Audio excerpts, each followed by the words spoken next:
Immersion avec Securitas, aujourd'hui et demain en toute sécurité.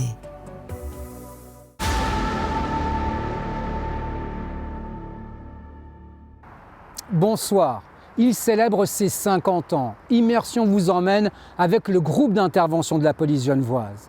Détournement d'avions, sécurisation de sommets internationaux, neutralisation de forcenés, nous exhumons pour vous les pages les plus marquantes de l'histoire du groupe d'intervention à travers des archives, mais aussi des témoignages inédits. Vous allez entendre l'ancien commandant de la police, Serge Guibert, mais aussi Bébel, India et Listel. Reportage. Genève a affronté un nombre record de détournements d'avions. Immersion vous fait revivre les prises d'otages de 1984 et 95, mais aussi la plus sanglante, celle de 1987. Les années 80 sont aussi les grandes heures des sommets internationaux. 1988 a été marqué par une occupation illégale du consulat d'Iran. Nous vous faisons revivre de l'intérieur l'opération dirigée par le groupe d'intervention. Les tirs ont duré presque 1 heure. 1995, un homme tire en rafale à la Kalachnikov à la rue Charles-Giron. Un policier est blessé par balle, un gendarme du groupe d'intervention abat le tireur fou. Vous entendrez les protagonistes de cette histoire. Face au danger que représente...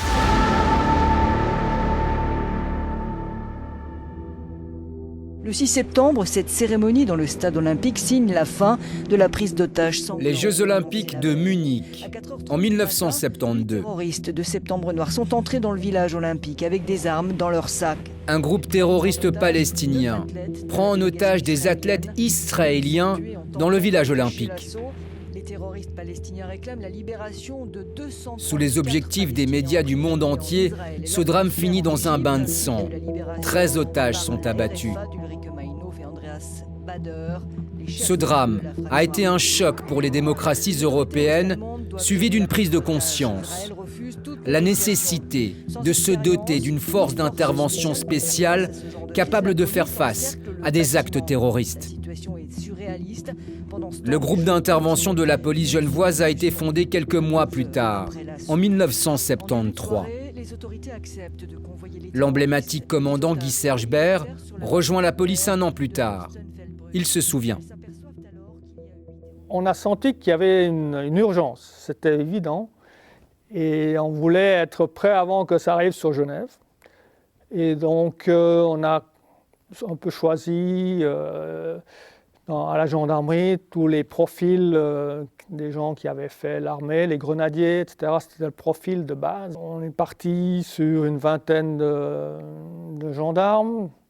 On avait les tireurs de l'élite restés des tireurs, en fait, qui sont toujours affectés dans les postes de gendarmerie.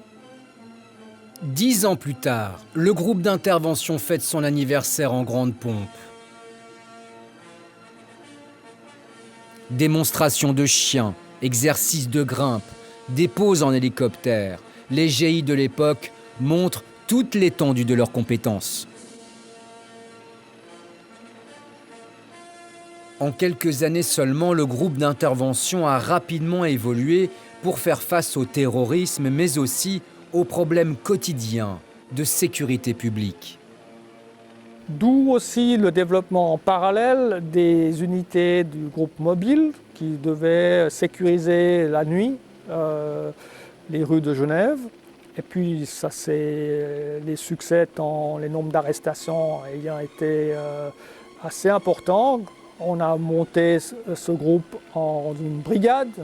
À l'époque, c'était la brigade mobile et de circulation.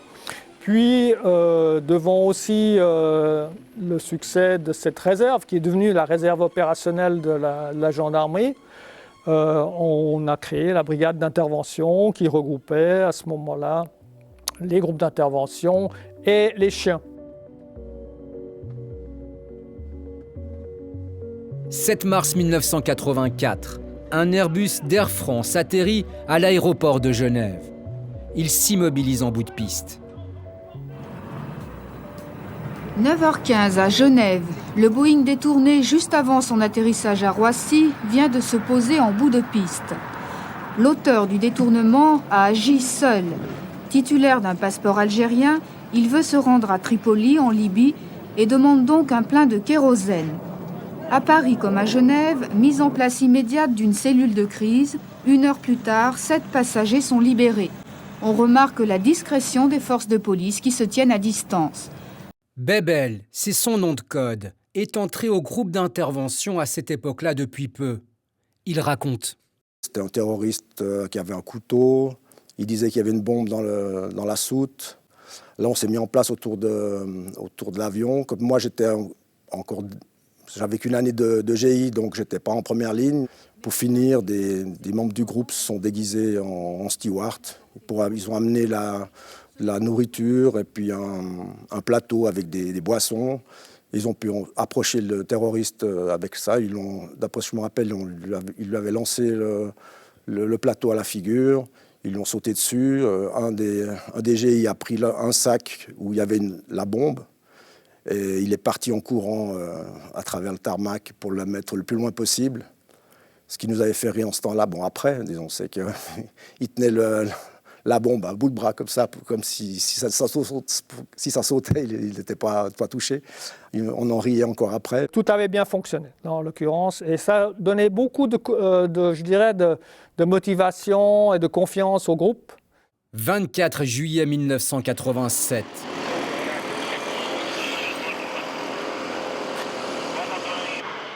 Ce DC-10 d'Air Afrique vient de se poser à Cointrin.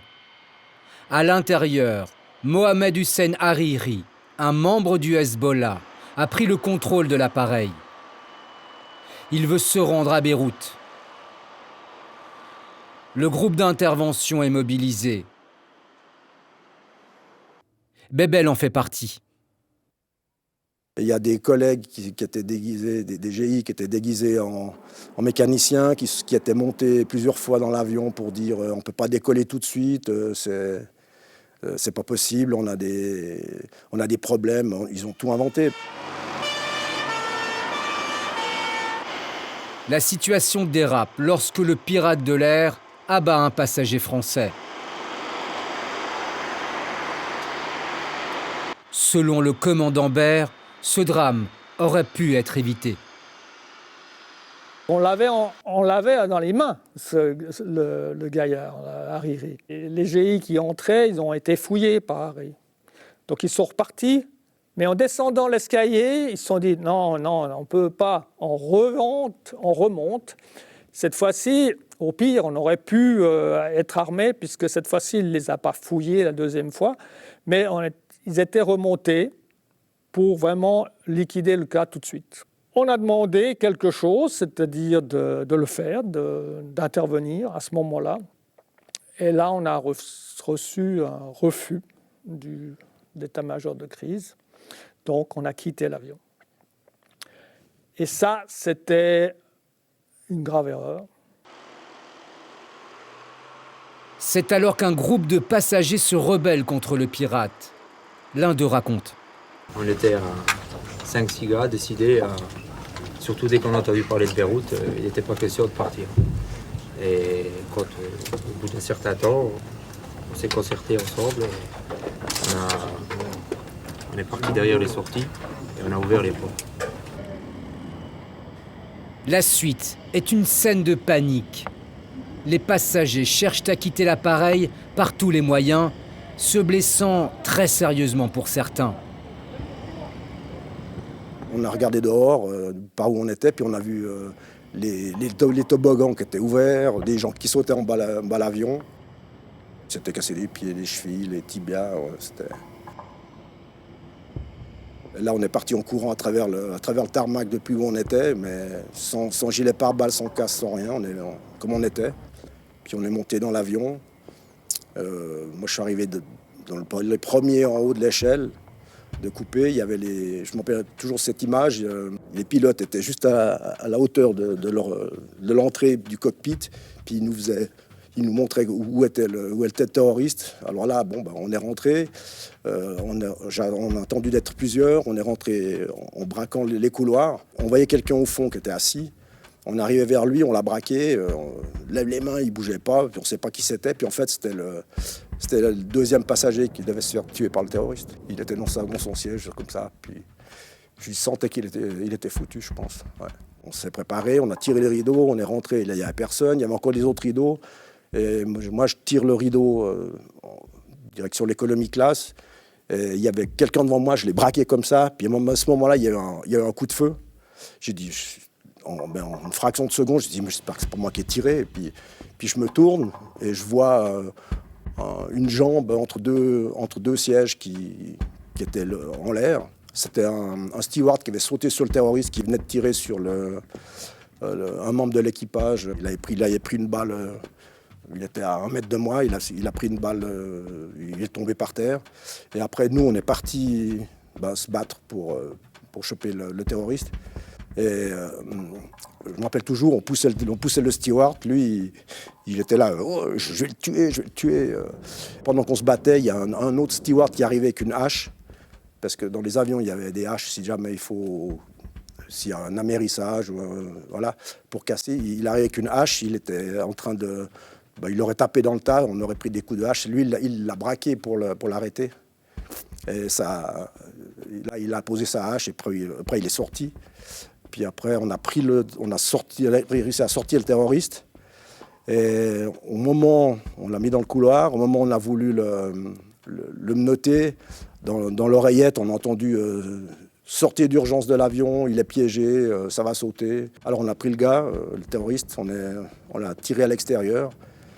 On est descendu l'échelle de coupé, et puis en descendant l'échelle de coupé, on est descendu vite. On voit même dans les images dans ce moment-là, on est descendu, on est tombé sur les escaliers, on l'a relevé, après on l'a tiré à l'extérieur. Quand on l'a retourné, il avait une ceinture avec d'explosifs. Il avait 600 grammes d'explosifs sur le ventre. Et sur l'explosif, il y avait le détonateur, les fils qui étaient comme ça. Et la pile était... Il y avait une pile qui était juste à côté, scotchée. Si les deux fils avaient touché la pile, on sautait tous. Et le détonateur avait été plié dans la chute. Et puis un détonateur, il peut exploser rien qu'en tapant dessus, ça explose. On aurait pu tous exploser, même en tombant dans l'échelle. Bilan de ce drame, 1 mort et 30 blessés. Le pirate de l'air a été condamné à la prison à vie. 1985. La célèbre rencontre à Genève entre Mikhaïl Gorbatchev, le soviétique, et Ronald Reagan, l'américain. Pour assurer la sécurité du sommet, un impressionnant dispositif de sécurité est mis en place. 3000 soldats et policiers sont mobilisés. How's it going? Mr. Reagan, how's the meeting going? We haven't started. Les Américains ne voulaient pas qu'il soit reçu comme un chef d'État. 1988. La visite à Genève du chef de l'Organisation de la libération de la Palestine, Yasser Arafat, reste également dans toutes les mémoires.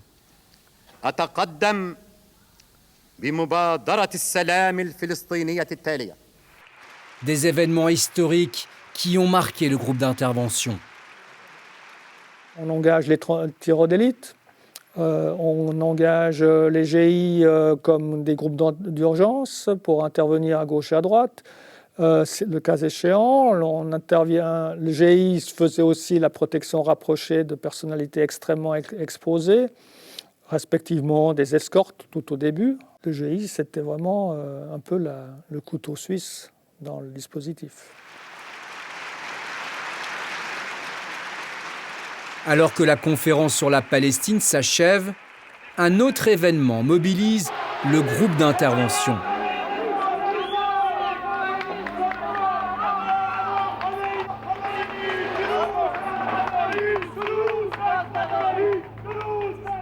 Nous sommes le 14 décembre 1988.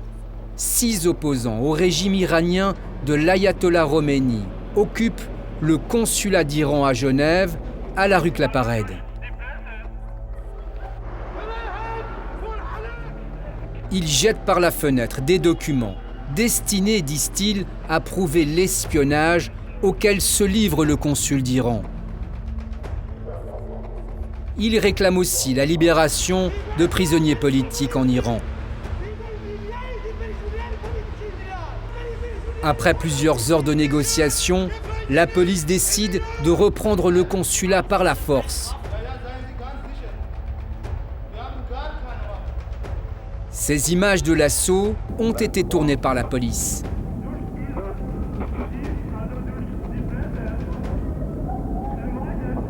Une détonation attire d'abord l'attention des occupants.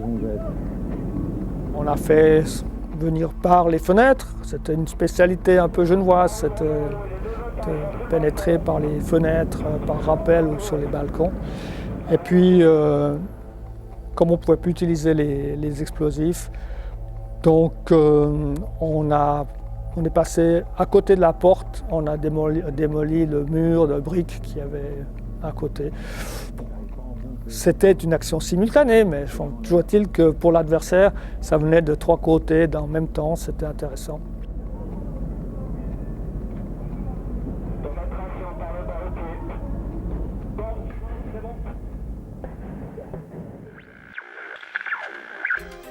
Madame, monsieur, bonsoir. Il était exactement 13h20 cet après-midi lorsqu'un Airbus d'Air Inter se posait sur l'aéroport de Genève-Cointrin. Un avion détourné qui avait 289 passagers à bord et 10 membres d'équipage. Aussitôt, une cellule de crise se mettait en place. Environ une heure après, soulagement, le pire avait été évité. C'est à 12h45 que la tour de contrôle de l'aéroport de Cointrin est avisée qu'un avion en provenance de Palma de Majorque est détourné sur Genève. Dès son atterrissage, à 13h09, l'avion est placé en bout de piste. Plus de 80 policiers bouclent alors le périmètre, empêchant quiconque de s'approcher. Bebel était présent. Il se souvient. C'est un terroriste qui dit qu'il a une bombe dans la soute, il a une télécommande dans la main, genre vieux téléphone avec un fil qui pend, là, il le montre. Et lui, il est contre les essais nucléaires qu'il y avait eu à Mururoa. Comme seule revendication, il réclame alors que 2 journalistes montent à bord, accompagnés d'un représentant du gouvernement espagnol. Après une heure de négociation, les 289 passagers et plusieurs membres de l'équipage sont autorisés à quitter l'avion. On est sous l'avion, on dit on se propose pour se faire passer pour des journalistes. On avait des maps pour l'intervention, on marquait des trucs dedans. On a dit, puis ça a été validé. On a dit bon on monte. Ok, voilà. Donc on prend nos maps, on fait semblant d'être journaliste. Voilà. On monte l'échelle. Le gars nous regarde depuis le cockpit. Il nous dit venez. On approche de lui. On prend un stylo, puis on va vers lui. Vous désirez quoi? Et puis le gars il commence à parler, puis au moment où il tourne la tête pour je sais pas quoi, là on lâche tout, puis on lui saute dessus. Et on arrive à le maîtriser, assez rapidement dans le cockpit. Et, la télécommande, on la met bien de côté on ne savait pas trop. Et puis en fait, il n'y avait pas du tout il n'y avait pas d'explosif, il n'y avait rien du tout. C'était juste un vieux téléphone avec un fil qui pendait, mais voilà, on ne savait pas. Et on l'a maîtrisé rapidement, on l'a amené à l'extérieur. Ils sont sains et saufs. Les 200 passagers et membres d'équipage ont été libérés peu après 8h30 ce matin, après des heures éprouvantes. 17 février 2014, il s'agit du dernier détournement d'avion à Genève, sans aucun blessé. Depuis les années 70, le canton a fait face à 11 détournements d'avions, un record en Europe.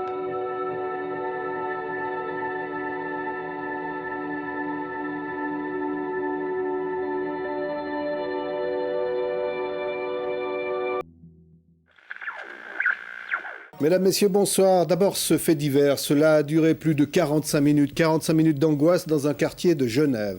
Pendant ces 45 minutes, un homme, lourdement armé, va tirer depuis son appartement, semant la peur et blessant un policier. Il sera finalement abattu. Le récit de cette journée, Myriam Gazougoudal. C'est ici que tout s'est passé, au 15 rue Charles Giron, en plein Genève, entre Saint-Jean et Saint-Gervais. Le tireur était posté derrière cette fenêtre. Il dominait tout le quartier. Les tirs ont duré presque 1 heure. Très vite, la police est arrivée sur les lieux, bouclant tout le quartier. India, c'est son nom de code au groupe d'intervention, fait partie des premiers policiers arrivés sur place.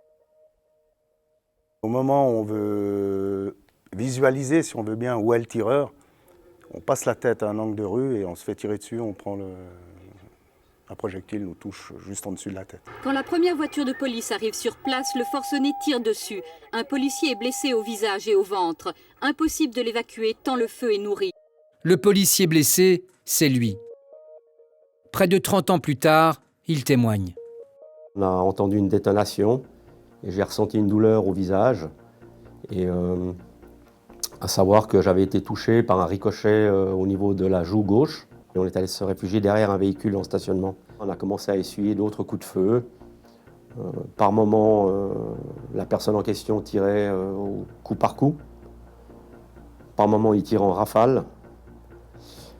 Il tirait dans les baies vitrées qui se trouvaient derrière nous. 30 minutes après ces premiers coups de feu, j'ai été blessé une deuxième fois. Donc on était couché toujours derrière la voiture en stationnement, sur le trottoir.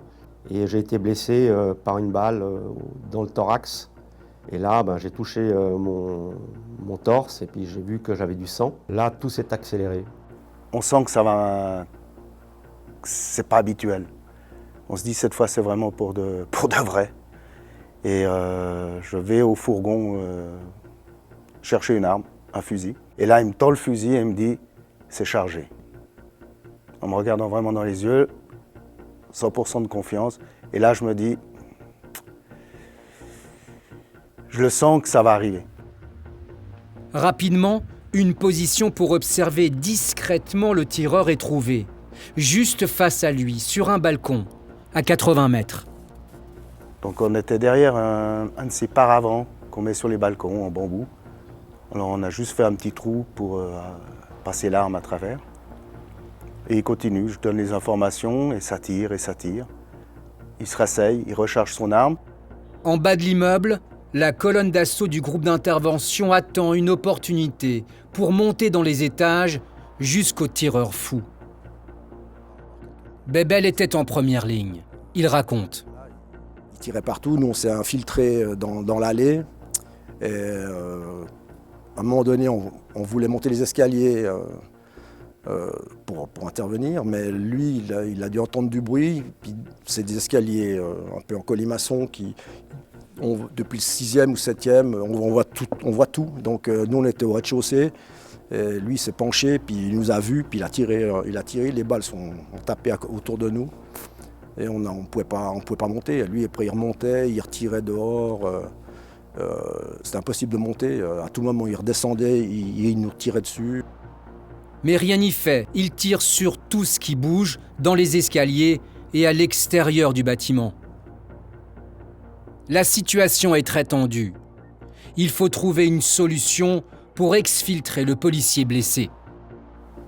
Au bout de quelques minutes, est arrivé un char blindé de la police genevoise qui était logiquement stationné à l'aéroport. C'était un char M113 à Chenilles qui a été escorté par une patrouille de gendarmerie en urgence et qui est venu sur les lieux de l'événement.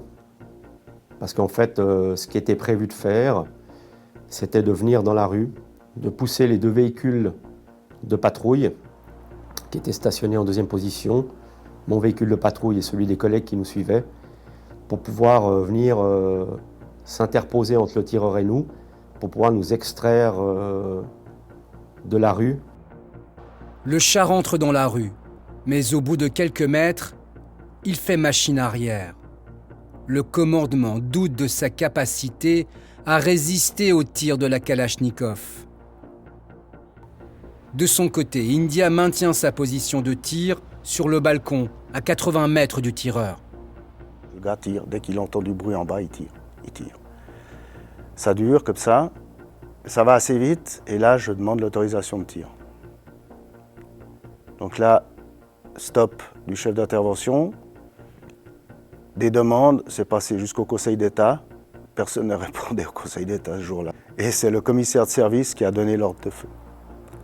Donc l'ordre de feu m'est arrivé et il y avait un volet qui tapait le fusil. Ça, je me rappelle comme si c'était hier. Et là, j'ai demandé aux collègues, tiens-moi ce volet. Et j'ai dit, ben voilà, malheureusement, la prochaine fois qu'il va apparaître et qu'il tire par la fenêtre, il va falloir le neutraliser. Et il n'y avait pas d'autre solution. Certains vont dire, on peut tirer dans la main, on va pouvoir tirer dans l'épaule. Non, c'est une petite fenêtre dans une cage d'escalier et il sort la tête avec son fusil. Donc, au moment où il a commencé à viser, quoi, je ne sais pas, en tout cas pas moi parce qu'il ne me voyait pas, mais c'est à ce moment-là que le coup est parti. J'ai envie de dire, on fait son travail, quand on rentre dans un groupe d'intervention, on sait qu'on va devoir peut-être tirer. Et ça, je me l'étais toujours préparé. Je le voyais sur un détournement d'avion, je ne sais pas pourquoi, mais je voyais ça sur un détournement d'avion. Mais ce jour-là que c'est arrivé, j'avais une obsession. J'étais jeune papa et il fallait que je sache si cette personne-là avait un enfant ou pas. Je savais que si il n'avait pas d'enfant, je vivrais entre guillemets mieux. Même si de tuer quelqu'un, on n'est pas des tueurs. On ne fait pas ça par plaisir. On doit vivre ça avec et on a enlevé la vie à quelqu'un. Et ça, c'est quand même très, très important. Et de savoir que la personne n'avait pas d'enfant, selon l'information que j'ai eue, ça m'a libéré et je pense que ça m'a aidé à vivre mieux pour le reste de ma vie, en fait.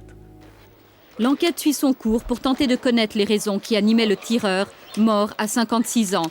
Quant aux policiers blessés, ces jours ne sont pas en danger.